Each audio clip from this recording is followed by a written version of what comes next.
Big boss Neetu ಅವರ ಹೋಟೆಲ್ಗೆ ನಾವು ಹೋಗಿದ್ವಿ. ಅಲ್ಲಿ ಮಂಡಕ್ಕಿ ಮತ್ತು ಬಾದಾಮಿ ಹಾಲು ತೊಗೊಂಡಿದ್ವಿ.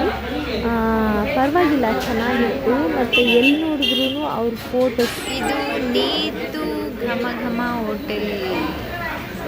ಸಿಕ್ಕಾಪಟ್ಟೆ ಮಳೆ ಬರ್ತಾಯಿತ್ತು ಹೊರಗಡೆ. ಕೂತ್ಕೊಳ್ಳೋದಕ್ಕೂ ಚೆನ್ನಾಗಿದೆ ಜಾಗ.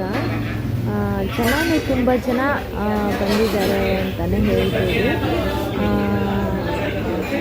ಸೇಮ್ ಪ್ರಾಬ್ಲಮ್, ವಿಡಿಯೋ ಮಾಡೋಕ್ಕಾಗಲಿಲ್ಲ ಕರೆಕ್ಟಾಗಿ.